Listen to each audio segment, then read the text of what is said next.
आभार आप सबका। प्रेम।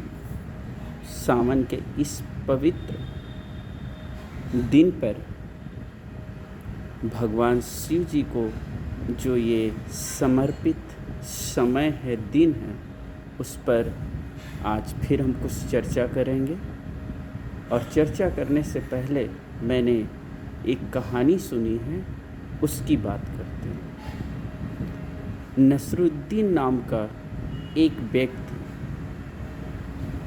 जब अपने सारे कार्यों में फेल हुआ तो उसने सोचा कि कोई छोटा मोटा धंधा किया जाए। तो उस धंधे में उसे लगा, वो रास्ते से गुजर रहा था और एक धोबी को देखा कपड़ा धुलते। तो उसने ये सोचा कि ये धंधा बगैर पैसे का बहुत आसानी से या कम पैसे में शुरुआत किया जा सकता है।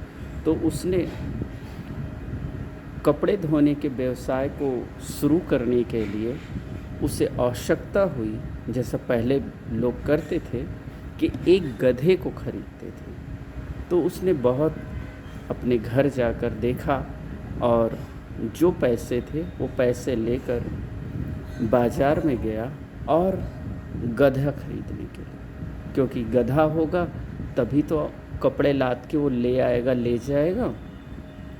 बाज़ार से वो 9 गधे लाता है और रास्ते में चलते चलते उसे थकावट होती है, तो वो सोचता है कि मेरे पास 9 गधे हैं और मैं इस समय तो अपने आप में एक अमीर व्यक्ति हूँ ही, सौदागर हूँ ही। वैसे तरह तरह के विचार आए उसके मन में और उसने तुरंत, उसके भीतर विचार आया कि अगर मैं थका हूँ और चलना भी है, शाम से पहले पहुँचना भी है, तो अब उसने क्या काम किया, एक गधे पर बैठ गया। और एक गधे पर जब बैठा तो उसे बहुत सुकून मिला। और सुकून मिलने के बाद वो चलता रहा। तो कुछ देर बाद उसके अंदर विचार आया कि ज़रा पीछे मुड़ के देखूं, मेरे वो 9 गधे हैं कि नहीं हैं, क्योंकि मैं कब से चला आ रहा हूँ और पीछे से कोई गधा कोई ले या गधा रास्ता भटक जाए। तब उसने जो पीछे मुड़कर देखा तो गिनती किया तो 8 गधे थे और वो चिंता और शोक में डूब गया, क्योंकि 8 ही गधे थे। अब वो परेशान हो गया। बहुत ज़्यादा परेशान होने की वजह से जब वो बहुत ज़्यादा परेशान हो गया तो गधे से उतरकर इधर उधर देखने लगा कि शायद कुछ दूरी पर वो मेरा गधा हो। और सब जगह जाते जाते जब एकदम थक गया तो वहीं अपने गधों के पास बैठ गया। और बैठने के बाद फिर अचानक सर उठा के देखता है तो सबको गिनता है, तो फिर वो 9 गधे पूरे होते हैं। अब फिर उसने देखा कि हाँ, अब 9 तो हैं। फिर उसने एक गधे पर बैठा और फिर चल दिया। और फिर कुछ देर बाद पीछे मुड़ कर देखा और देखा तो फिर 8 गधे। अब चूँकि वो अपने को गिन ही नहीं रहा है कि जिस गधे पर मैं बैठा हूँ वो भी तो गधा है। अब बहुत परेशान हो गया। तो रास्ते में चलते चलते वो सोच में डूबा कि आखिर एक गधा कहाँ गया। तब रास्ते में उसे एक फ़कीर से मुलाकात होती है। फ़कीर से जैसी मुलाकात होती है तो उसने पूछा कि अरे नसरुद्दीन, कहाँ जा रहे हो? तो बहुत ढीले मन से, बेमन से बोला कि क्या बताएं, मैंने बाज़ार से 9 गधे खरीदे थे, लेकिन वो 8 ही हैं, एक पता न कहाँ गुम हो गया, इसलिए मैं चिंतित हूँ। तब उस फ़कीर ने कहा कि तुम्हारे तो 9 गधे हैं। तो वो खुशी के मारा उछल पड़ा और देखो गधे पर बैठा है वो, और उछल पड़ा। कहा कि अरे 8 ही हैं, आप कह रहे हो 9 हैं। तब उस फ़कीर ने कहा कि जिस पर तुम बैठे हो उसको तो गिन ही नहीं रहे हो, वो भी तो तुम्हारा ही गधा है। तब उसे यकीन आया कि अरे हाँ, मैं तो उस गधे को गिन ही नहीं रहा हूँ। और जैसे उसने गिना और उसकी पीड़ा ख़त्म हो गई और तत्काल नसरुद्दीन उस फ़कीर के चरणों में गिरा और कहा कि आपने मेरी दुविधा दूर कर दी। मैं तो इसे गिन ही नहीं रहा था। ऐसी ही ठीक हालत हम सब की है। हम अपने भीतर उस शिव को प्रकट ही नहीं करना चाहते।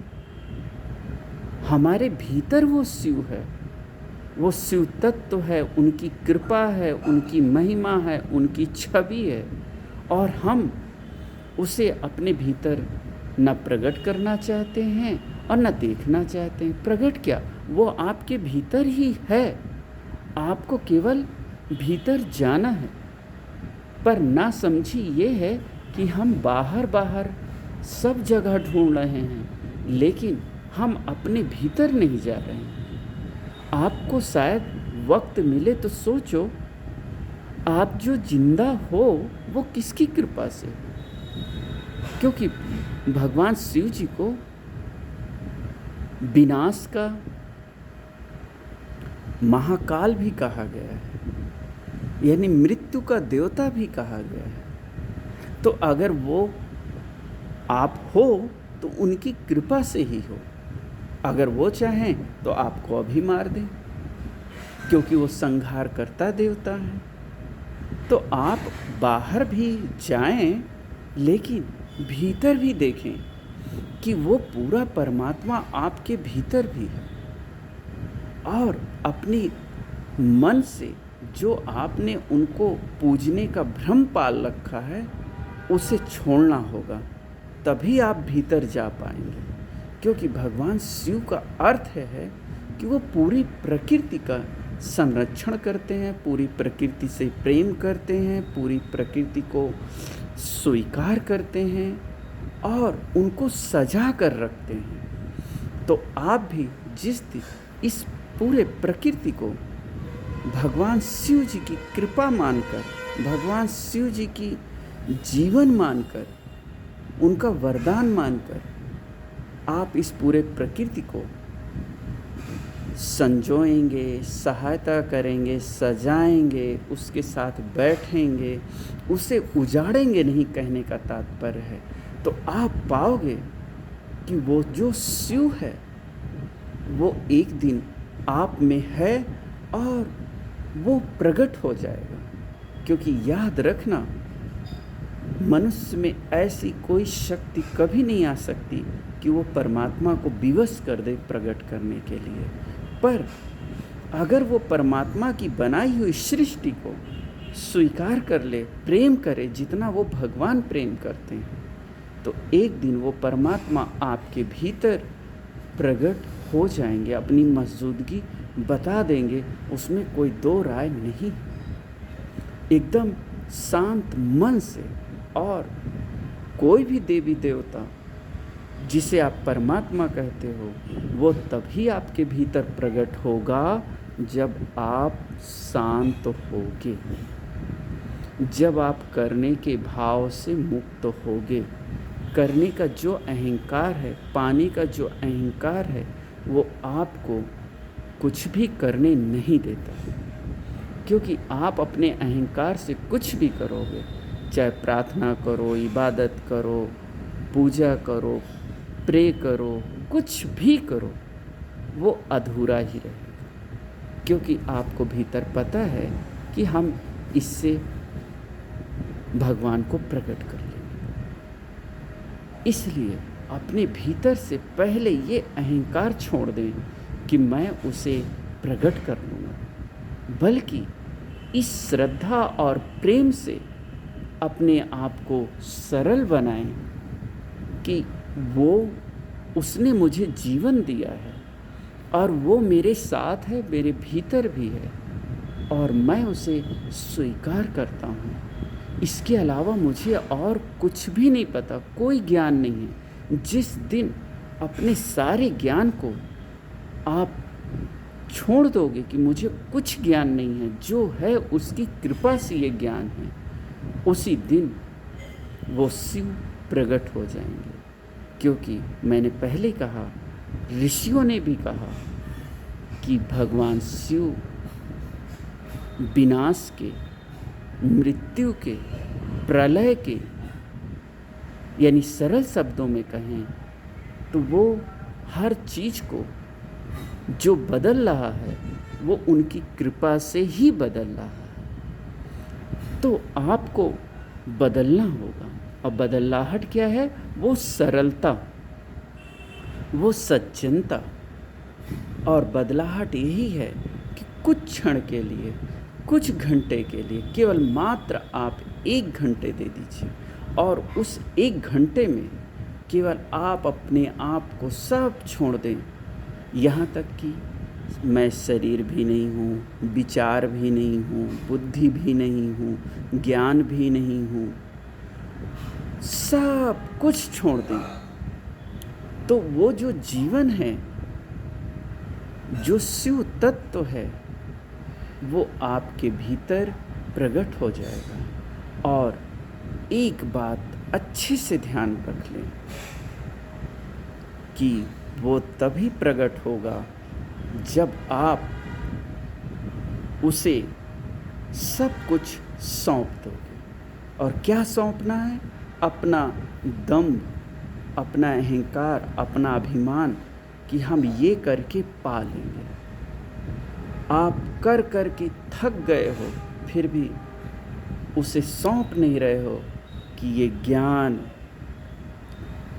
सारा कुछ, जितने नियम, पूजा पाठ है, कम से कम 24 घंटे में 1 घंटे के लिए छोड़ दें मात्र, और 23 घंटे आप अपने अनुसार से करें। आप पाओगे कि वो आपके भीतर रास्ता दिखाएगा, और वो आपकी चेतना को बदल देगा, और आपको भीतर अनुभव होगा कि सच में कोई है जो मुझे भीतर से देख रहा है। तब आपको पहली बार पता चलेगा कि कोई है जो मुझे भीतर से देख रहा है।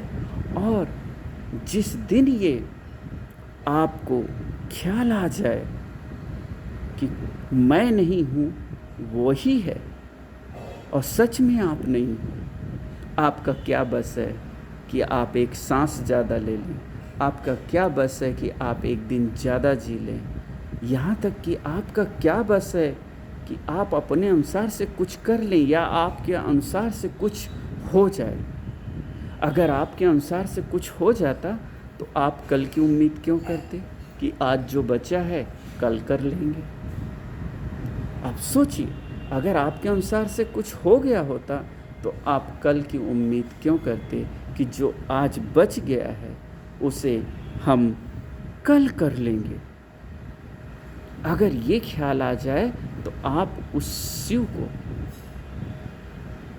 उनकी चेतना को, उनकी मौजूदगी को, उनकी कृपा को आप अपने भीतर महसूस करने लगोगे, प्रसन्न होने लगोगे, आनंदित होने लगोगे। और ये कब होगा? जब हम अपने करने को करें भी और उसका पता ना चले, करें भी लेकिन जो भी उससे हासिल हो वो समर्पण कर दें कि प्रभु जो कुछ मिला आपकी कृपा से। और ये कब होगा?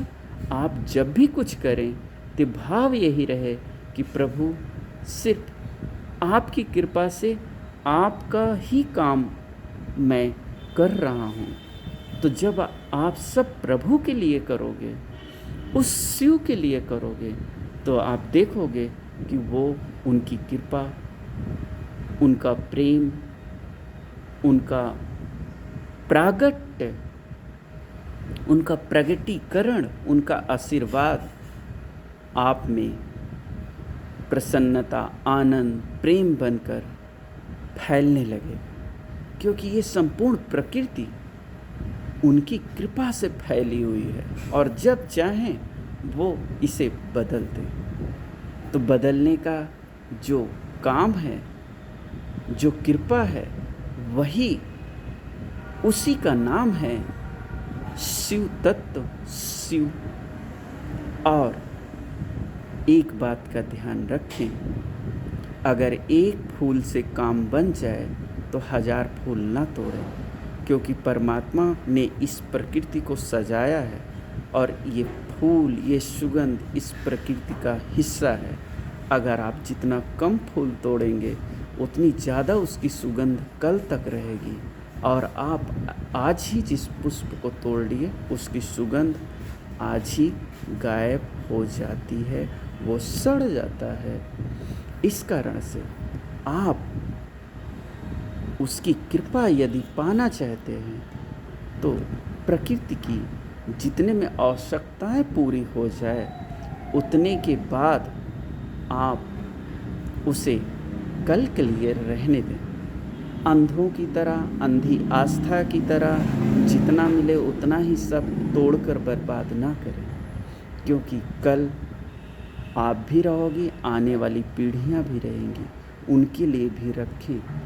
और जितना ज़्यादा हम प्रकृति को प्रेम करेंगे, शिव कृपा उतनी ज़्यादा मिलेगी। इसलिए उसकी कृपा पाने के लिए हमें ये ध्यान देना होगा कि जितने से आज काम चल जाए उतना ही तोड़ें। और शिव की कृपा पाने के लिए आपको 1 घंटा शिव की तरह एक जगह निश्चल भाव से बैठना ही होगा।